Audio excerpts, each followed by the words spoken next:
Welcome to the Piece by Piece Autism Podcast with your hosts, Angie and Christy.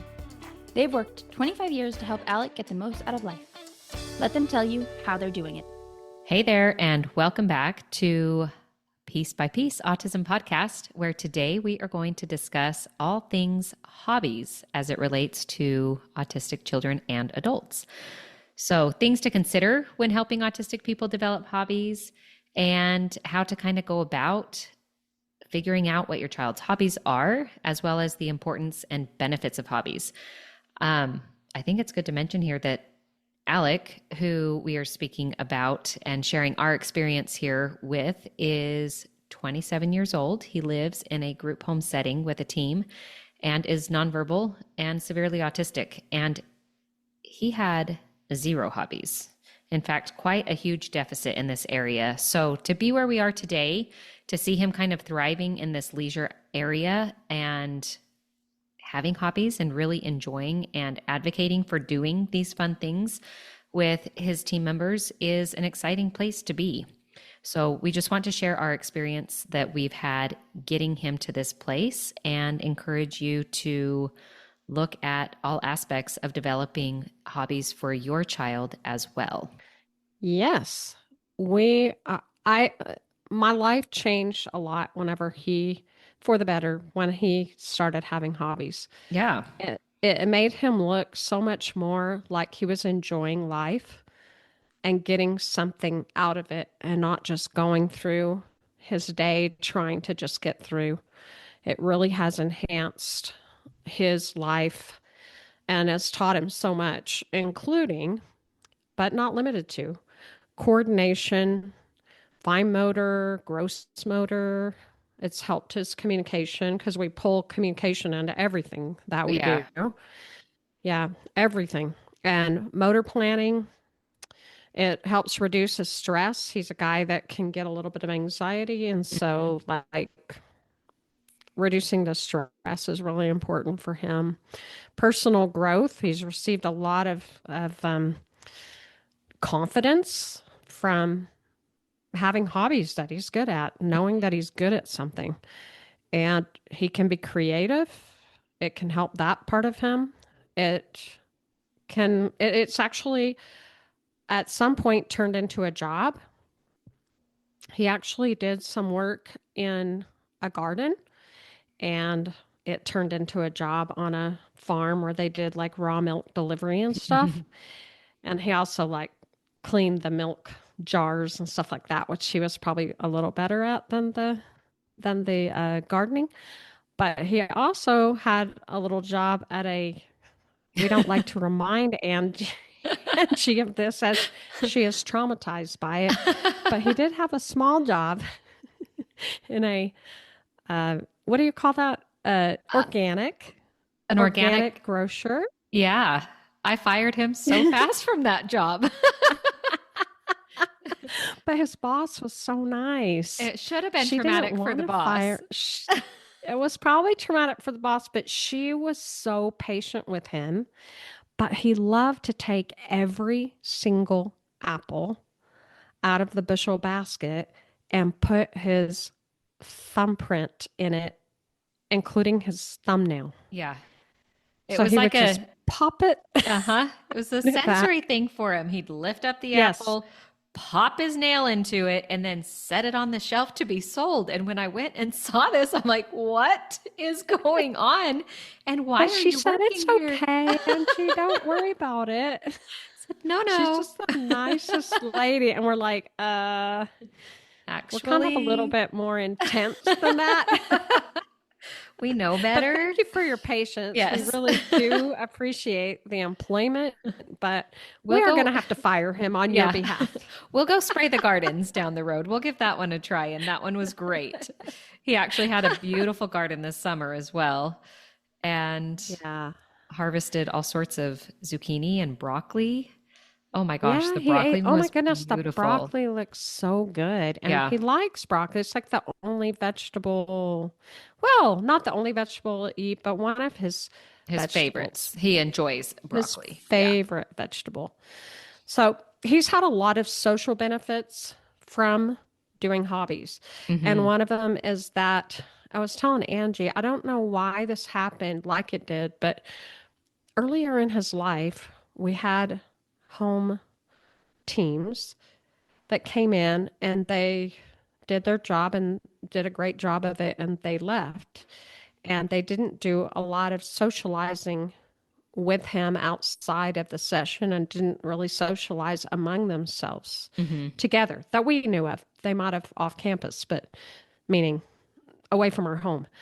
But our team now they're really good at saying, "Hey, let's all get together on this night and let's take the t-ball over to the park and let's throw, you know, I mean, I guess you don't throw a ball when you're doing t-ball, but like let's do a t-ball game and Yeah. let's Pick up have ball. yeah, let's have Alec be a part of that. Or they'll take a soccer ball across the street to a park and they'll all kick it to each other and whatever you do with a soccer ball all together. And it turns into the social thing. So that helps develop Alec's interest in whatever, this hobby is that they do.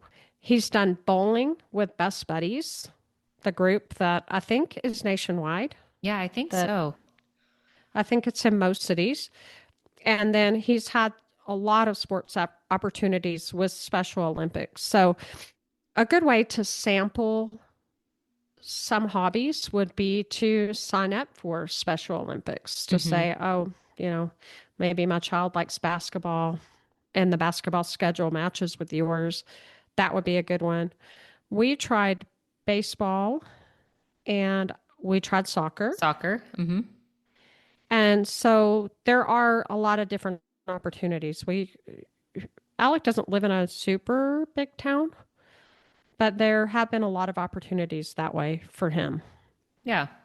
So, I yeah. mean, like you said, just trying to figure out the hobbies, like where do we start? How do we go about this? And I think you nailed it. It's all about exposure. And Alec has been exposed, or we're willing to expose him. He's not been exposed to everything.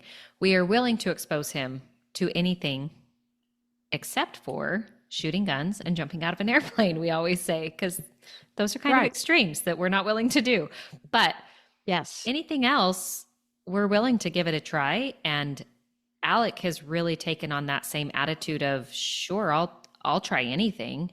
And more than even once. Like I think of snowshoeing. We've taken him snowshoeing a time or two, and that he likes to hike and we go on lots of walks and all of those things. So this was just, pivoting for the winter months. Let's give this a try.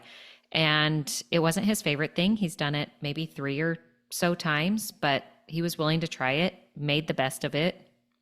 Didn't love it. So we've kind of moved on, and maybe we'll address and it he again down has the road. he has a severe turnout of his right leg. I Yeah. think we've talked about that before in the podcast, and that has created some problems for him and some roadblocks on certain hobbies. Hmm. One of the toughest ones has been his skiing. He Hmm. downhill skis. He's been doing it for many, many years, and he's gotten quite good at it. Sometimes they have to clip his skis together at the top. Other times they don't. We've really worked hard in physical therapy so that we can correct that as much as possible. Yeah. But that can be kind of a roadblock, but don't let that discourage you, because I would have never thought he could have downhill ski as well as he has. Yeah. I would say that's probably one of his not only most developed hobbies, but his favorite hobby that he has. I mean, he Yes. just loves it. And he gets to go weekly, and he has such a cool support guy, our rocket scientist on the team, Yes, we love who him. takes him and is just the biggest cheerleader and hype bro there ever could be. So they have a Yes. blast together, but it has required a lot of focus and a lot of work. And he's had plenty of spills and he's gotten back up. And I think that lends to building this confidence. And he's flying down mountains practically solo. Don't remind which me, I know Angie. I am going to remind you because it is the coolest thing No. ever. It is very cool. So It's cool until they put you in the gondola above him, and then they say, "Hey, watch." Watch us. And then he's skiing under you by himself, and it's just like, oh Oh, my goodness. no, I think he definitely has surpassed my skill level. I mean, that's not saying much because I am more than a novice, but it's just so impressive. So, um, I think another thing to consider when trying to figure out what your child's hobbies are. I mean, we talked about the physical restrictions. Alex got Right. the turn out of his leg, and so that's limited a few things, but we've figured out how to support and overcome that. And then also thinking about who is supporting your child in these hobbies. What level of support does Right. he need? What does the support staff need to look like? Is this something that dad and child can go and do? Is this a hobby that they share? Is this something that, requires the team, like the Best Buddies or the Special Olympics? And do they Right. do they provide the support for the hobby, or does another person need to be involved? So that's something to consider as well. Well, I think also don't discount any kind of programs in your area. You just need to get on and Google. You need to talk to people in your support group Mm-hmm. because we started with going to this extreme sports camp in Colorado. And there, Alec was exposed to a bunch of things, including the downhill ski. But when we brought him to Utah one year, we found that Steve Young, the quarterback, the old quarterback for the San Francisco 49ers. Sure. How do I know that? Wait, is that right? No, I think it's, I don't know. Is I'm that the the wrong game? one to ask. Is that the team that wears red and I And think gold? gold? Yeah. Do we know their colors? Sure. Anyway, he funded this program that's adaptive sports. I think that's what it's called. Wasatch Adaptive Sports, I think is what it was called. And he was providing ski lessons for special needs people Awesome. at a certain resort here in Utah. And so it basically was they would charge you whatever you could pay. That's cool. So it was a sliding scale and just, you know, it was great. And we That's got some awesome. really good instruction there. So we were able to get some instruction that didn't cost anything, some Yeah. instruction that costs a little, some, you know, they also probably provided rentals. I can't remember because, that can be the expensive part of Yeah. certain hobbies Yeah.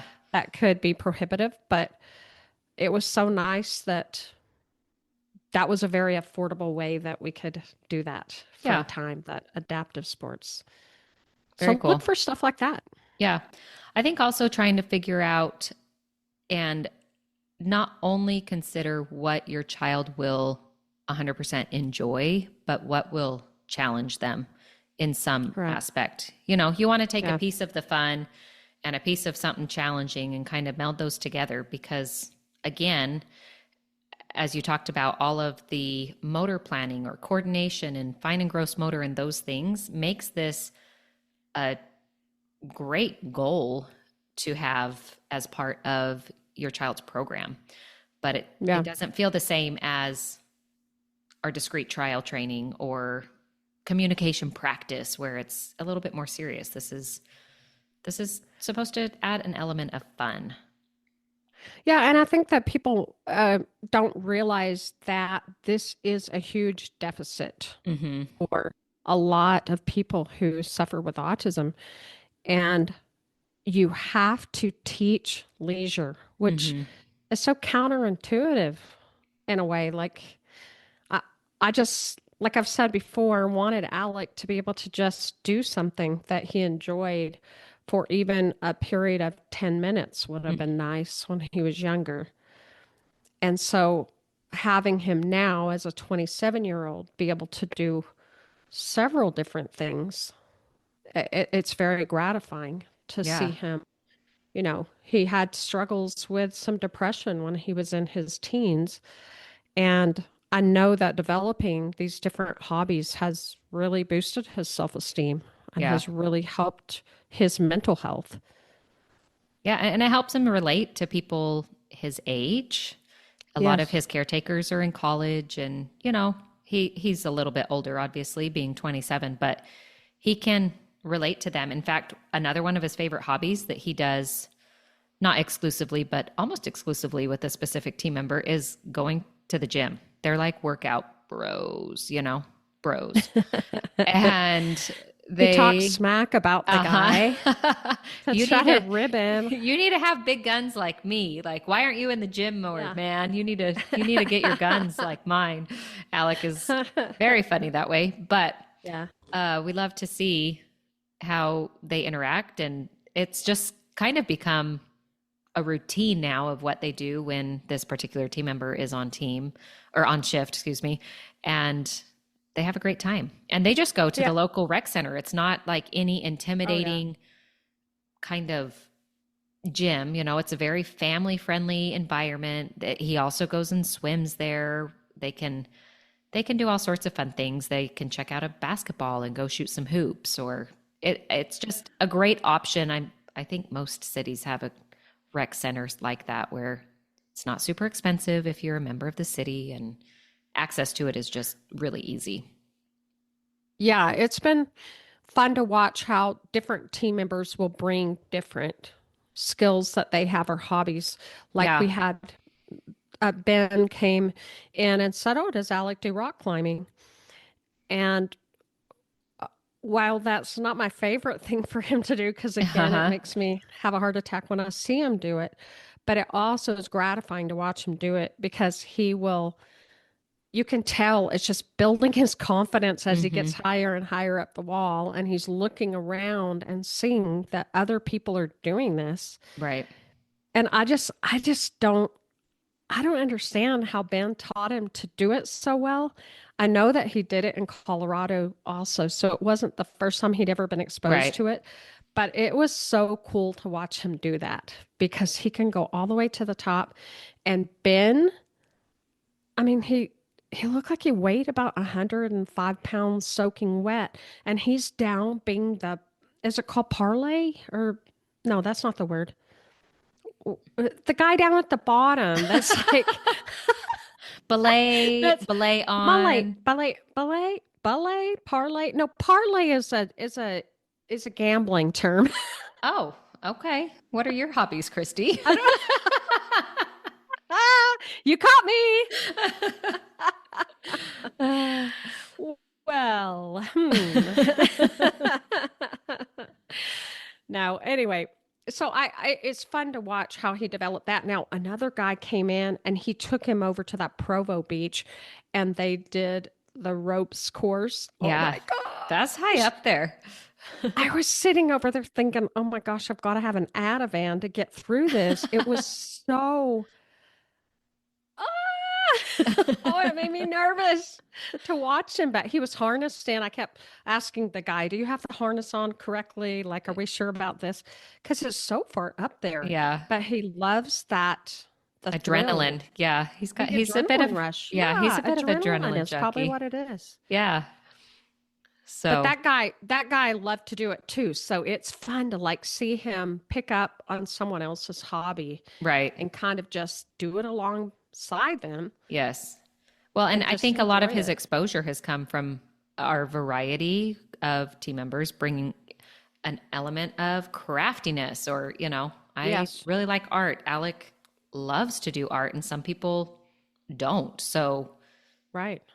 he may not get it as often as he does if somebody's not on shift as much as another person. But art or being out and hiking, some people, maybe wash their hair that day and don't want to go hiking. But Alec They really don't want to enjoys smell like going an hiking. outside Yeah. kid. So it just depends on who's on shift and who wants to bring in their personality Their and special little share, flair. yeah, share their flair Yeah. with Alec. Exactly.